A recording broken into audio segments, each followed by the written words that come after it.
George Kilpatrick Inspiration for the Nation. So pleased to be joined by Tiffany Alvarez Smith, who is the Director of Admissions and Enrollment Management at the Syracuse Educational Opportunity Center, relocated temporarily as they fix up the old headquarters, but the EOC is a partner with Inspiration for the Nation. We're glad that they are. And so we've been telling you that you can call 470-0130 to find out more about their programs. But guess what? Tiffany Alvarez Smith is here right now, and she's going to tell us everything we need to know about getting connected to the programs. Welcome to Inspiration for the Nation. And so let's start with, tell me about your role at EOC and what people need to know to get connected.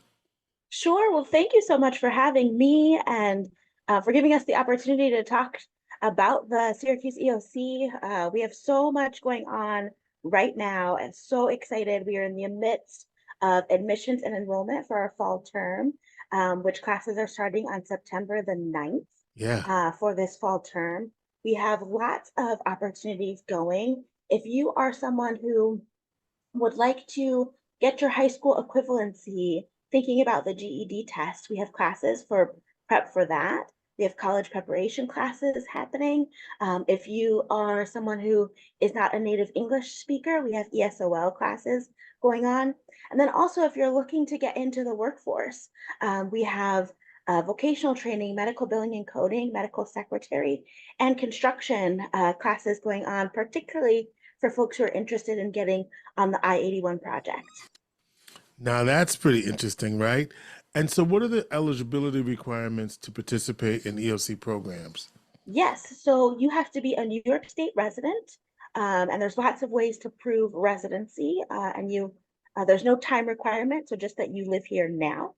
And then we have some income eligibility requirements, but our counselors on my admissions team, they'll help support you all the way through the admissions process so that you can get all of your eligibility paperwork done and get you into the program to help think about how you can have a new chance at your education, at getting back into the workforce and creating more opportunities for yourself and your family. I love that because that's really what it's all about. It's opportunities. And in many ways, Tiffany, it's for some a second chance, even a first chance in some cases. That's right. Well, and for me, it's particularly exciting. My background is I'm a classroom teacher by training, and have been actually in K-12 education for the past 17 or so years. And so it's my first time in adult education, but I've always thought about education as creating opportunities and helping folks to really understand what they're good at, their talents, and getting the education to match that so that they can think about how they want to support themselves, support their families, and get on a path to success. Well, and that's what EOC is all about, right? Making sure that the students have a path to success and that they know that there's a team of people there to support them. And that's what your role is to coordinate all of that. That's right. So I am newly the Director of Admissions and Enrollment Management. I started back in June.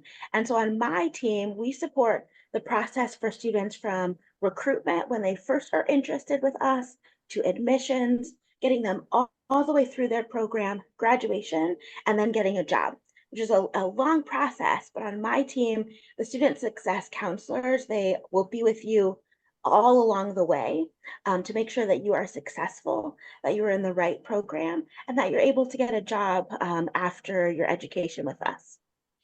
And or move on to college if that's your goal. yeah, and you said this is your first time for you working in adult education, right? So what adjustments do you have to make? You know, George, what's funny is I thought that there would have to be a lot of adjustments, and it's actually very similar in a lot of ways. Really, it's thinking about our students and how to serve them the best. In all of my professional career, I thought about how to educate students who have not been served well by our institutions, by our public systems. I did that in the K to 12 space. And it's the same with our students at the EOC.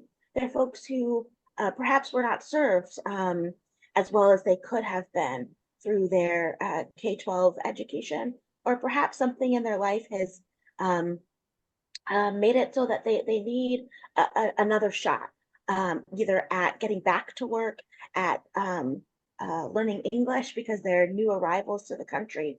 All of those things are how we can support them at the EOC. And so really it hasn't been that different from what my work has been before. And I'm excited that I get to work with students every day. I think I heard. Did you mention Micron? Did I hear you say?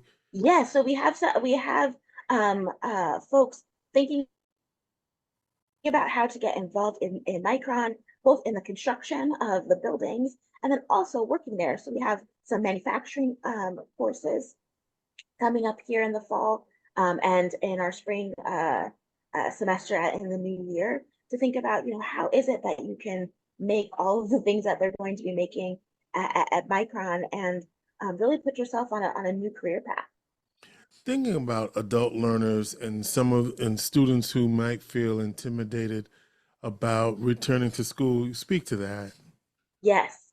So we say this a lot on my team that sometimes the biggest step and getting the courage to decide that you want to go back to school, to decide that you want to try to get your high school equivalency as an adult, sometimes that is the biggest step. And so when you walk through our doors, we want you to feel welcome, to feel like the EOC is the place for you, that you have a home with us, and that we are really going to help you be successful. So what my counselors, what they'll start is they'll start to talk to you about your goals. What do you hope for yourself?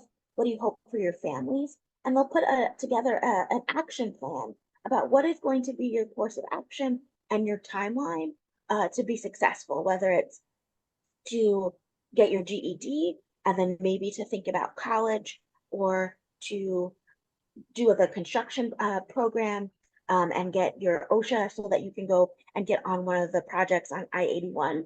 Whatever it is, we'll make sure that we can support you. And then once you're with us, you'll always be with us. So when you're an alum, we want you to come back and tell us how you're doing, what job that you got, and to tell other students how they can be successful as well. Yeah, it's all about that feeling, taking that first step and that feeling that you've accomplished something, and then that gives you more confidence. And I'm especially encouraging adult men. I'm just going to put that out there because, sometimes it's harder for us to take that first step. Agreed? Yes, absolutely. And actually, you asked me how is this role different from what I was doing in K-12 education. And actually, it's just an extension.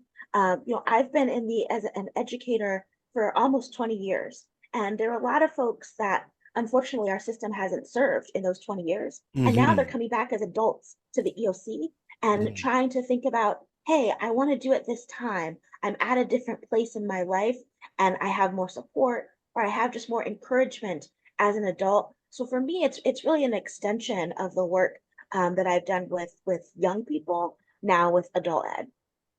All right. Anything else we need to know about the role that you play and the support available for students looking for their GED or taking classes for some of the upcoming training opportunities? That's really it. I'll reiterate, we are in a new location because our building is going through a huge multi-year renovation. So we're at 224 Harrison Street, right downtown on the 7th and 8th floors. You can come in person or you can visit us online at syracuseeoc.com and complete an application. And there you go. Tiffany Alvarez Smith, Director of Admissions and Enrollment Management at the Syracuse Educational Opportunity Center, located at 225 Harrison Street on the 7th and 8th floor, temporarily, but temporarily for a minute. Temporarily for 3 or 4 years, yes. Yeah, I was going to say, yeah, right. But then we're going to have a beautiful multi-million-dollar renovated building just a couple blocks away. Just a couple blocks away. You can give them a call or visit SyracuseEOC.com where you can fill out an online application. Tiffany Alvarez Smith, so good to meet you. Yes. And And I'll tell you too, I newly I newly got my doctorate, so I'm now Dr. Tiffany Alvarez Smith. But you know, it's you. People call me Dr. Tiff. You can too. All right. Well, thank you. And what's your PhD in? It's an educational doctorate. It's in educational leadership, administration, and policy.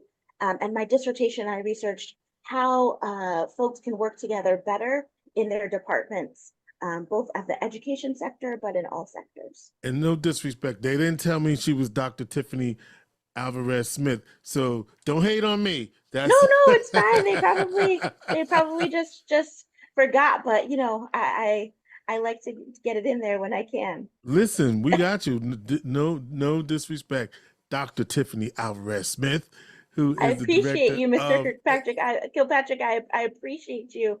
And thank you so much for having me and for giving us the opportunity to share about the EOC and the work that we do. Let's Keep Up the Good Work, Inspiration for the Nation. Yes, thank you.